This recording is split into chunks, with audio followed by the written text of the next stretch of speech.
CNN Bernie Sanders, the clear front-runner for the Democratic presidential nomination, was asked over the weekend how much his various plans would cost if implemented. He didn't know. The Point, now on YouTube. In each episode of his weekly YouTube show, Chris Cillizza will delve a little deeper into the surreal world of politics. Click to subscribe. Here's the exchange between Sanders and Anderson Cooper on 60 Minutes. Cooper, do you know how much though? I mean, do you have a price tag for all of this? Sanders, we do. I mean, you know, and the price tag is, it will be substantially less than letting the current system go. I think it's about $30 trillion. Cooper, that's just for Medicare for all you're talking about? Close dialogue. Sign up for CNN. CNN's Chris Cillizza cuts through the political spin and tells you what you need to know. Sign me up. No thanks. By subscribing, you agree to our privacy policy. Sign up for CNN. CNN's Chris Cillizza cuts through the political spin and tells you what you need to know. Please enter above. Sign me up. No thanks. By subscribing, you agree to our privacy policy.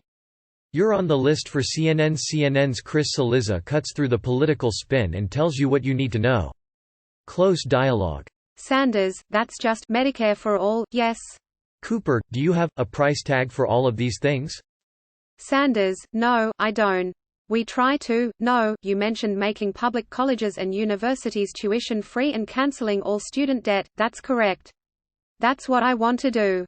We pay for that through a modest tax on Wall Street speculation.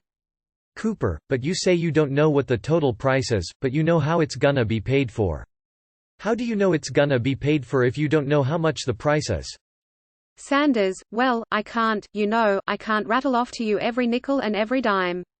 But we have accounted for, you talked about Medicare for all. We have options out there that will pay for it. What? So, Sanders not only isn't sure how much all of his proposals would cost but also isn't able to say how he would pay for these programs. That strikes me as a potential weak spot when Sanders winds up as the Democratic nominee against President Donald Trump. Which is the point that former Vice President Joe Biden's campaign immediately sought to make. For the second time in the last month, Senator Sanders has admitted that he does not know the astronomical price tag that his massive new programs would force onto American families, said Biden Deputy Campaign Manager Kate Bedingfield.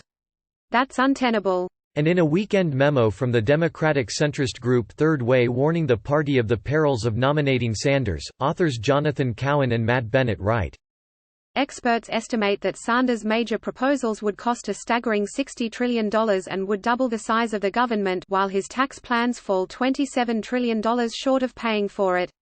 There's a reason that, when pressed on the cost of his plans, Sanders simply refuses to answer, saying he actually has no idea and no one does. That $60 trillion number comes from The Atlantic's Ron Brownstein, a CNN contributor, who broke down the costs of Sanders' proposals like Medicare for All, the Green New Deal, and free tuition at public colleges and arrived at that stunning price tag. Just how big a number is that? This, from Brownstein, puts the $60 trillion in spending proposals in very clear context. The Vermont Independence Agenda represents an expansion of government's cost and size unprecedented since World War II, according to estimates from his own website and projections by a wide variety of fiscal experts. Sanders' plan, though all of its costs cannot be precisely quantified, would increase government spending as a share of the economy far more than the New Deal under President Franklin Roosevelt, the Great Society under Lyndon Johnson, or the agenda proposed by any recent Democratic presidential nominee, including liberal George McGovern in 1972, according to a historical analysis shared with CNN by Larry Summers, the former chief White House economic advisor for Barack Obama and Treasury Secretary for Bill Clinton. Now consider that there is no estimate from any credible budgeting service that suggests that the government would be able to bring in the sort of revenue needed to pay for that spending surge over the next decade. Sanders' plan to raise taxes on the wealthy and corporations would close some of that gap, but a study from a fellow at the Manhattan Institute, a conservative think tank, cited by Brownstein suggests the top end of revenue from the Sanders tax increases is $23 trillion. Sanders doesn't talk much about the price tag of what he's proposing or the very real likelihood that his tax plan will not be enough to fill the spending gap he would create.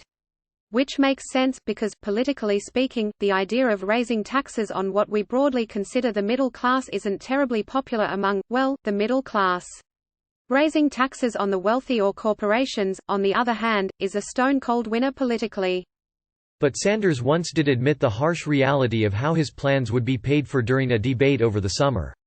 Here's the exchange between Sanders and NBC's Savannah Guthrie. Bolding is mine. Guthrie, will you raise taxes for the middle class in a Sanders administration?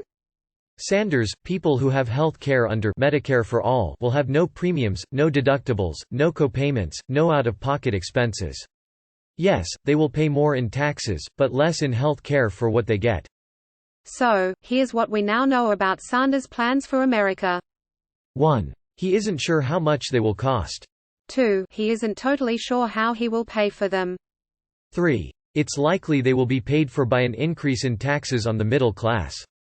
Woo boy. Maybe Sanders is right that America is ready for a fundamental reorienting of how we value ourselves, our society and our money. But if he's not, and this election winds up being like virtually every other election in which people vote on who is going to let them keep more of their money, then Sanders, and Democrats by extension, have a big problem.